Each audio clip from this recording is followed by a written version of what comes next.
बिस्मिल्लाहिर्रहमानिर्रहीम, अस्सलाम वालेकुम। पिछले दिनों मैंने एक वीडियो बनाई, उसके ऊपर बहुत अच्छे रिमार्क्स भी आए और कुछ नेगेटिव रिमार्क्स भी आए। Negative remarks in what sense? Negative remarks basically मैं इस सेंस में कहता हूँ कि जी कुछ लोगों ने कहा कि जी हमारा तो बड़ा सुपीरियर खून है, हम तो मतलब इस तरह की बातें की उन्होंने। तो वो मुझे नज़र आया कि लोग अभी भी उसी कॉम्प्लेक्स में फंसे हुए हैं, तो मैंने मुनासिब समझा कि इसके ऊपर ज़रा दोबारा डिटेल के साथ बात की जाए। तो इसलिए मैं आज हाज़िर हूँ इसके ऊपर, कास्ट सिस्टम के ऊपर और बरादरीज़म के ऊपर बात करने के लिए।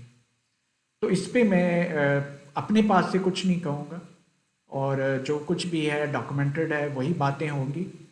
और मकसद यही है कि हम अपनी सोसाइटी को बेहतर कैसे कर सकते हैं और इस्लाम हमें क्या दरस देता है, उसकी रोशनी में हमें क्या रास्ता इख्तियार करना चाहिए। तो ये मेरा मकसद है ये वीडियो बनाने का। वीडियो है, ये कुछ कंपोनेंट इसमें होंगे। हम देखेंगे क्या ये कास्ट सिस्टम इंडिया में है या पूरी दुनिया में है। क्या ये जो कास्ट सिस्टम है इसके इससे रिलेटेड कोई हेल्थ इश्यूज भी आते हैं लोगों के अंदर जब आप मैरिजेस करते हैं विद इन कास्ट। और अगर हम कास्ट सिस्टम से बाहर मैरिजेस करें, जैसे ही मैंने कहा था कि हम कैसे ये कास्ट सिस्टम को ख़त्म कर सकते हैं, तो वो जैसे मैंने बात की थी कि हम इंटर कास्ट मैरिजेस शुरू कर दें तो ये ख़त्म हो जाएगा। तो आज हम बात करेंगे कि क्या उसका कोई फ़ायदा भी होगा हमें अगर हम उस तरफ जाते हैं तो। और इंडिया इस वक्त क्या कर रहा है ये भी हमें देखना चाहिए। जहाँ से ये ओरिजिन हुई है कास्ट सिस्टम, तो वो आजकल क्या कर रहा है। तो इन पहलुओं को मैं मद्देनज़र रख के अपनी बात को लेके चलूँगा। तो रिमार्क्स के ऊपर मैंने पहले बात कर दी कि कुछ ज़्यादातर तो बहुत ही अच्छे पॉजिटिव रिमार्क्स आए। बहुत से लोगों ने कहा कि इवन एजुकेशन जो है वो कोई तब्दीली नहीं ला सकती इसमें। और कुछ लोगों ने कहा कि with the passage of time education, जैसे जैसे लोग एजुकेट होते जाएंगे तो चीज़ें बेहतर होती जाएंगी और ये सिस्टम ख़त्म हो जाएगा। तो बहुत सारी बातें हुई हैं, वो मेरे कमेंट्स जो हैं अवेलेबल हैं मेरी यूट्यूब वीडियोस के ऊपर। तो अब हम चलते हैं, देखते हैं कि ये मैं डॉक्यूमेंट आपको दिखाता हूँ गूगल करके कि ये कास्ट सिस्टम जो है इसकी ओरिजिन कब हुई, कैसे हुई और कहाँ हुई, और क्या ये पूरी दुनिया में है या किसी एक खित्ते में है। तो चलें बात करते हैं इसके ऊपर। जी, तो अब हम देखते हैं कि ये कास्ट सिस्टम जो है ये इंडिया में हमें नज़र आता है और दुनिया में ये जो चंद एक मुल्क हैं, इंडिया, पाकिस्तान, बांग्लादेश, श्रीलंका, नेपाल, इन कंट्रीज़ में ये कास्ट सिस्टम हमें नज़र आता है। तो ये इसकी ओरिजिन कब हुई है और ये कैसे वजूद में आया। तो ये बेसिकली अगर हम देखें तो जो ब्रह्मा है, जो हिंदू इसे अपना खुदा मानते हैं, ठीक है, इसको अपना खुदा मानते हैं। और ये रिकॉर्ड जो मिलता है, ये मनुस्मृति जो बुक है, 1000 year old before the Christ was born, ये इतनी पुरानी किताब है और जो लिखी गई है। और इसमें जो लिखा गया है कि it acknowledges and justify the caste system as the basis of order and regularity of society. तो ये बेसिक इसका ऑब्जेक्टिव था कि कास्ट सिस्टम जो है इसको बेसिस बनाया गया एक लोगों की जो डिवाइड है वो क्रिएट की गई।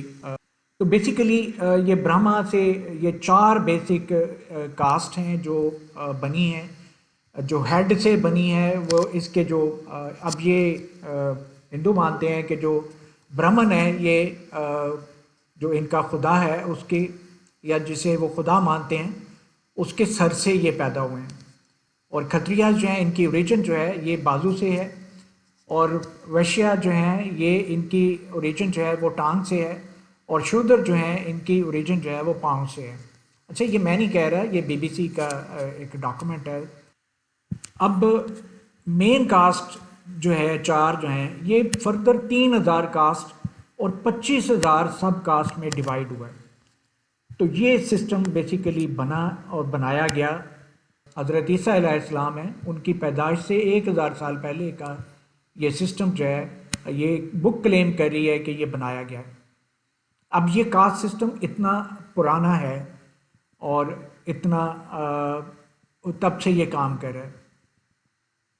अब अच्छा, मैं इसकी डिटेल में नहीं जा रहा बहुत ज़्यादा कि ये ब्राह्मण और ये जो क्षत्रियास और वैश्यास या जो शूदर्स हैं, ये बेसिकली है क्या, मैं इसकी डिटेल में नहीं जा रहा। ये जिसने देखना है वो पढ़ सकते हैं। मैं इसमें जो बात यहाँ पे किसी ने कमेंट भी किया था, तो मैं उस पर सीधा आना चाहूँगा। मैंने ये बता दिया कि कास्ट सिस्टम कब शुरू हुआ, कैसे हुआ, और जो अब यहाँ पे देखें, इंडिया में कोटा सिस्टम राज किया गया, जो ताकि जो डिफरेंट कास्ट हैं, बरादरियाँ हैं, इनको कोटे के तहत नौकरियाँ दी जाएं। तो इनमें जो ये अदर बैकवर्ड क्लासेस जो हैं, ये इसमें बहुत सारी बरादरियों ने फिर कहा कि हमें शामिल किया जाए और हमें भी कोटा दिया जाए। और इसमें जो मोस्ट इम्पॉर्टेंट मैं यहाँ पे बात करूँगा, जो यहाँ पे मैं बहुत ज़्यादा देखने को मिलता है, तो आप यहाँ पे पढ़ लें, ये मैंने नहीं लिखा हुआ है। 2016 में जट्टों ने, जट जो है, जट कम्युनिटी ने हरियाणा में वायलेंट प्रोटेस्ट किया और पटेल कम्युनिटी ने गुजरात में प्रोटेस्ट किया 2015 में कि हमें भी अदर बैकवर्ड क्लासेस में शामिल किया जाए। अदर बैकवर्ड क्लासेस में जट्टों ने और ये जो पटेल कम्युनिटी है गुजरात की, इन्होंने कहा जी हमें अदर बैकवर्ड क्लासेस में शामिल करके हमारा भी कोटा रखा जाए। तो ये थोड़ी सी बात थी जो मुझे बहुत इम्पोर्टेंट मैं समझता करनी, क्योंकि कुछ कमेंट्स इस तरह के आए थे कि मुझे ये दिखाना ज़रूरी था, और ये मैंने नहीं लिखा हुआ, ये इस डॉक्यूमेंट में लिखा हुआ है और आप देख सकते हैं। ठीक है, अब आ जाते हैं ये देखना। अब मैंने एक कीवर्ड्स लिखे, marriages in same caste in Pakistan and genetic disorder. कि जब हम एक ही कास्ट में, एक ही बरादरी में शादियां करते हैं, तो क्या इससे कोई ऐसी जेनेटिकली ड्रिवन बीमारियां भी होती हैं? तो वो आप देख लें कि there is an increased risk of genetic disorder, और इसमें काफ़ी सारी बीमारियां हैं जो जेनेटिक डिसऑर्डर से लिंक्ड हैं। बीटा थैलेसीमिया है, ठीक है, फिनाइल कीटोन्यूरिया है, इम्यूनोडेफिशिएंसी डिसऑर्डर्स हैं और हार्ट डिफेक्ट्स हैं। तो ये बीमारियां जो हैं ये होती हैं जब आप सेम कास्ट में शादियां करते हैं। तो अब एक और रिपोर्ट है, ये 224 का आर्टिकल है जो कि सऊदी अरब के बारे में पब्लिश्ड है, रिव्यू आर्टिकल है 2024। ठीक है, ये 2024 का आर्टिकल है। तो वहाँ पे भी जो आपस में ख़ानदानों में जो शादियाँ हैं, तो उसमें उन्होंने बड़ा कैटेगोरिकली, ये पढ़ लीजिएगा डिटेल में, मैं इसकी डिटेल नहीं पढ़ रहा, मैं मोटी सी बात यहाँ पे कर रहा हूँ कि यहाँ पे क्लियरली लिखा हुआ है कि जो रिस्क है वो जेनेटिक डिसऑर्डर का वो बहुत हाई है जब ये आपस में ही शादियाँ की जाती हैं, तो जिसमें कंजेनिटल हार्ट डिजीज़ है, रीनल डिजीज़ हैं और कुछ ब्लड डिसऑर्डर्स हैं। ये सऊदी अरब की रिपोर्ट है, रिव्यू है 2024 का। तो ये चीज़ें बड़ी अहम हैं, इम्पॉर्टेंट हैं, जो मैं दिखाना चाहता था कि जो एक ही बरादरी के अंदर जब आप शादियां करते हैं तो उसकी वजह से मसले मसाइल क्या आते हैं। अब हम ये देखते हैं कि क्या इसके कोई, अगर हम इंटरकास्ट बरादरियों से बाहर निकल के शादियां करेंगे। अब मैंने ये कीवर्ड्स दिए हैं, benefit of intercaste marriage in Pakistan, ये मैंने कीवर्ड्स दिए हैं और इसका आप देख लें गूगल में क्या हमें दिया है इसका रिजल्ट्स। तो गूगल से हमें पता चलता है कि it has impact of reducing risk of genetic disorders. तो जो जेनेटिक डिसऑर्डर्स हैं जो पहले हमने देखे हैं, तो उसका रिस्क जो है वो रिड्यूस हो जाता है। और इसके अलावा ये बहुत ही इंक्लूसिव और डिवर्स सोसाइटी को लीड करते हैं, बहुत इंक्लूसिव और डाइवर्स सोसाइटी को लीड करते हैं। तो ये इसके बेनिफिट्स हैं, बहुत सारी हम बीमारियों से बच जाते हैं। तो ये मोटी सी बात है, मैं बहुत ज़्यादा डिटेल में नहीं जा रहा। मेरा ये मकसद नहीं है डिटेल में बहुत ज़्यादा डिटेल में जाने का। ज़ाहिर है यूट्यूब पे हम छोटी वीडियोस बनाते हैं और मुख्तसर रहना होता है। अब इंडिया में भी ये देख लें, यही चीज़ें हैं कि इससे के बेनिफिट्स जो हमें नज़र आ रहे हैं। लेकिन इंडिया ने क्या किया है, इंडिया ने ये किया है कि गवर्नमेंट ने इंसेंटिव्स दिए हैं इंटरकास्ट मैरिजेस के।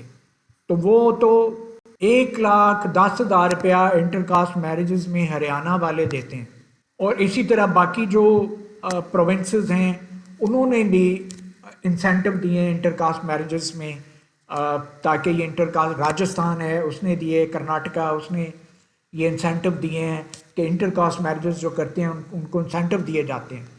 तो ये मैं नहीं कह रहा, ये इंडिया में जो हो रहा, और इससे क्या होता है, जेनेटिक डाइवर्सिटी आती है, तो ये डाइवर्सिफिकेशन बढ़ती है। तो ये वो बात है जो मैंने की थी कि जो इंटरकास्ट मैरिजेस हैं उससे सोसाइटी बेहतरी की तरफ जाती है। तो अब आप देख लें कि हमने, इंडिया स्टेप ले रहा है और हम उसी में फंसे हुए हैं। तो अब आप देख लें कि इंडिया तो ऐसे स्टेप ले रहा है कि इंटरकास्ट मैरिजेस जो हैं वो प्रमोट हों और लोग बरादरियों से बाहर निकल के शादियां करें, बल्कि वो इंटर रिलीजन भी वो हम पे हो रही हैं। आप बहुत सारे आप देखते हैं, खुद भी देखते हैं, हम भी देखते हैं, वो तो इंटर रिलीजन भी कर रहे हैं और बरादरियों से बाहर निकल के भी कर रहे हैं। तो वहाँ तो इंसेंटिवाइज किया जा रहा है। तो ये पाकिस्तान में क्यों नहीं हो रहा? अब क्या हमने इसी तरह रहना है? तो बेसिकली ये हिंदू कल्चर है, हिंदू गॉड है, हिंदू खुदा है, जिसमें वो जो हिंदू मानते हैं कि उसके जो सर से है वो ब्राह्मण पैदा हुए, और बाकी जो कोई बाजू से पैदा हुआ, कोई टांग से पैदा हुआ, कोई पाँव से पैदा हुआ, वो इस सिस्टम को छोड़ रहे हैं, वो बरादरियों के सिस्टम को छोड़ रहे हैं। वो जो हिंदू हैं, जो जिनका ये कल्चर था, वो इससे बाहर निकल रहे हैं। और हम मुसलमान हैं, इस्लाम हमें क्या दर्स देता है? बराबरी का।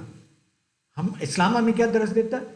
ऑल आर इक्वल, हम सब हजरत आदम की औलाद है, ठीक है। और यहाँ पे जो सब कॉन्टिनेंट में लोग हैं, ये सब हजरत नूह अलैहिस्सलाम की ही आले औलाद हैं सारी। उनके जो पोता मैगॉग था, उसी की ये सारी कॉलोनी यहाँ पे बनी है, उसी के वहाँ वही डिसेंडेंट्स हैं यहाँ पे। तो हम बेसिकली तो सारे एक ही हैं, काम मुख्तलिफ कर दिए तो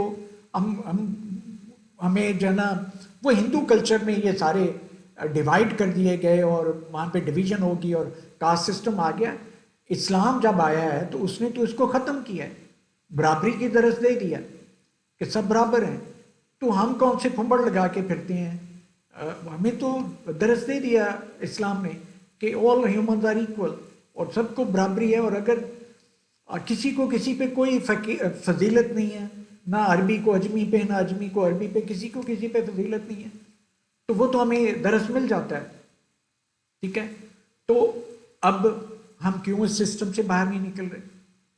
अगर हम वाकई अपने आप को मुसलमान कहते हैं और मुसलमान समझते हैं और हमने एक अच्छा मुल्क भी बनाना है, अच्छी सोसाइटी भी बनानी है, तो खुदारा इसके बारे में सोचें और इससे हमें बाहर निकलना है ब्रॉडर सेंस में, और इस मुल्क को आगे लेके जाना है। हम पीछे रह जाएंगे। इंडिया ने इंटरकास्ट मैरिजेस इंसेंटिवाइज कर दिया, हमने नहीं किया, हम नहीं कर रहे। वो वहाँ पे जेनेटिक डाइवर्सिटी आएगी, वो इंटेलिजेंट से इंटेलिजेंट लोग बनते जाएंगे, वो आगे निकलते जाएंगे। हम लोग वहीं जेनेटिक डिजीज़ में फंसते जाएंगे और हमारा जो है ना वही सिस्टम रहेगा, हम पीछे रह जाएंगे, एज ए मुल्क हम पीछे रह जाएंगे। यहाँ पे जो है ना बहुत सारे मसले मसाइल, हेल्थ इश्यूज और बाकी बहुत सारे इश्यूज बनते चले जाएंगे, तो हमारी सोसाइटी डेवलप नहीं हो पाएगी। फिर क्या होगा? फिर यही होगा कि जो अच्छे लोग हैं वो यहाँ से निकलते जाएंगे और जो बुरे लोग हैं वो यहाँ पे रहते जाएंगे, वही ज़्यादा प्रोलिफरेट करेंगे और फिर ये आपस में लड़ेंगे, दस्तों गिरेबान होंगे और सोसाइटी किस तरफ चली जाएगी, तो सोचिए प्लीज़। तो मेरा ये वीडियो बनाने का मकसद थोड़ा सा बावर करवाना है कि हमें अपने दिल और दिमाग को खोलना है, इस्लाम हमें क्या दरस देता है उसके बारे में सोचना है, आगे बढ़ना है और इन चीज़ों से बाहर निकलना है। Thank you very much. अगर मेरी बात आपको पसंद आई है तो, अगर नहीं पसंद आई तो मैं आपसे माजरत चाहता हूँ, लेकिन मैंने अपने पास से कोई ख़ास बात नहीं की। मैंने वही बातें की हैं जो आपने देख ली, डॉक्यूमेंटेड हैं, और वही मैंने आपको दिखाया है। तो अगर वो कोई चीज़ बुरी लगी है तो मैं माजरत चाहता हूँ। एनीवे, अपना ख्याल रखिएगा, इस बारे में सोचिएगा। Thank you very much and अल्लाह हाफ़िज़।